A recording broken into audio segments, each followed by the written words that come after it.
letting everyone know socialism sucks. The Charlie Kirk Show.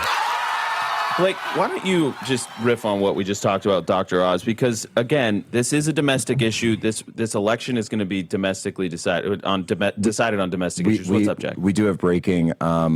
Reagan National Airport has halted all flights after a bomb threat. Yeah, the aircraft has been relocated to the east side of the airfield as a safety precaution. So we don't know if this is connected to the stuff in Jersey, but yeah, more bomb threats. More bomb threats. But to my previous point, Blake, when you get addicted to the dole, you can't get them off. Yeah, I mean, this is what we were warned about 100 years ago when you're expanding everything is, once you are giving people free money, especially something they've done nothing to earn in any way, they very quickly become extremely entitled to it. And we've seen this transition across the board. I mean, we've seen it with the SNAP pause. There are people on SNAP who've never worked in 30 years, have not seriously tried to work, and it's an apocalyptic offense that they would ever be expected to do it, that they would ever be asked to do it. They adjust their spending, too. And they adjust their spending. So then if you look at SNAP recipients, they spend more money on, nice luxury foods than people who aren't on SNAP. Welcome back, National Radio. In just a minute, we'll be right back.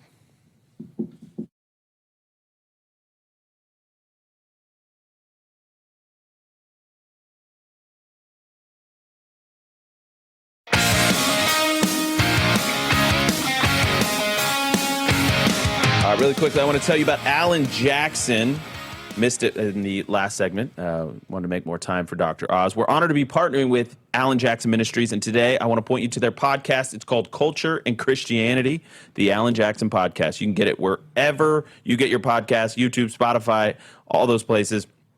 They take on the issues, the most contentious issues of the day. They go right for them. So if you got a question about gender issues, abortion, immigration, Doge, Trump, the White House, things that are going on in the church, you want to tune in to the Alan Jackson Podcast, Culture and Christianity.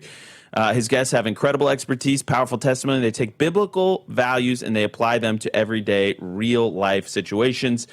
So, by the way, you can also check out everything else that Alan Jackson is doing at the Alan Jackson Ministries. You can find out more at Alan Jackson, but that's ALLEN, Jackson.com/Charlie, AlanJackson.com/Charlie.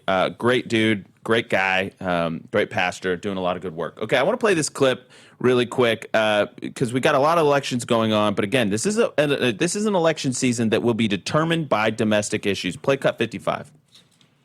The reason you have the standoff is because if the hundreds of billions of dollars to create a financial incentive to have this giant magnet to attract illegals from every part of Earth to these states. If that is turned off, the illegals will leave because they're no longer being paid to come to the United States and stay here.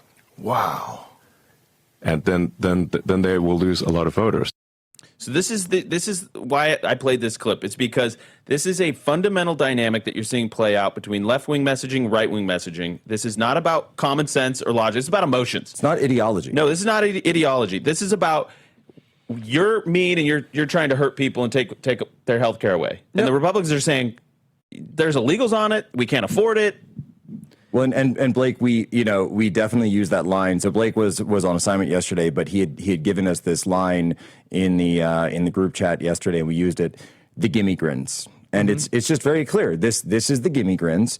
And we realize that because we now have this massive, and in a place like New York City, which is the model, the Mamdani model is what they want to expand across the entire country. The Mamdani model explicitly is in Minneapolis, tax white people so you can take their money and give it to resentful brown people from other countries. That is how he frames it. No, by the way, his framing. It's exactly his framing. I remember Charlie actually tweeted about that, and there was like a whole community note thing. It's like, no, that's not true.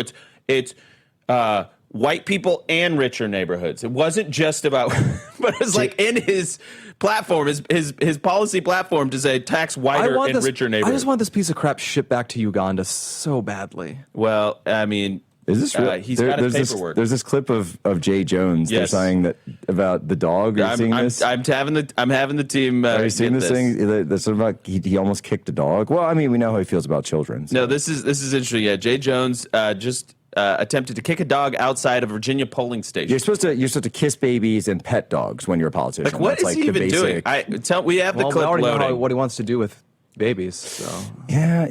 I'm saying that's what I'm saying. He's got the opposite, the opposite take on both apparently.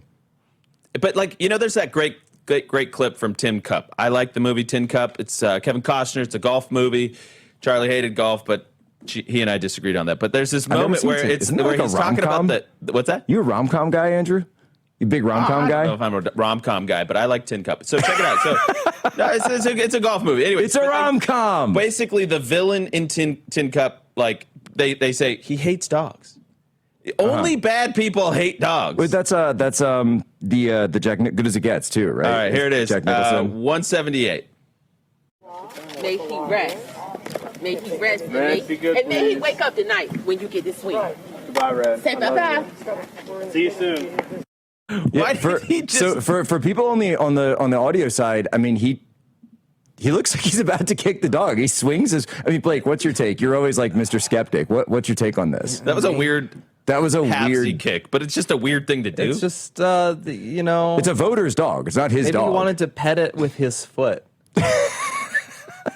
Sounds like something that would make sense to him. He wanted to pet it with his patent leather shoes there. Rub his shoe on it or something. But the guy fetishizes about murdering his political opponents and their kids. It's the only way to change people's views, he says. It's the only way to change people's they have to views. feel Not pain. to debate them. Because he said they must feel pain before they change their views. It is always And by the way, important. guess what Charlie's killer said about him? Some hate you just can't negotiate. Some hate you can't negotiate out.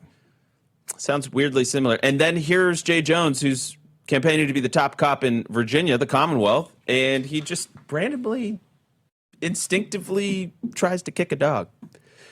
Very strange. It's almost like very when strange. people show you who they are, we should believe them. You should believe them. Look at that. That is the image. That's a kick. That's a kick. That's a kick. All right, Rich Barris coming up next on the Charlie Kirk Show. More with Jack Posobiec, Blake Neff, and myself. We'll be right back.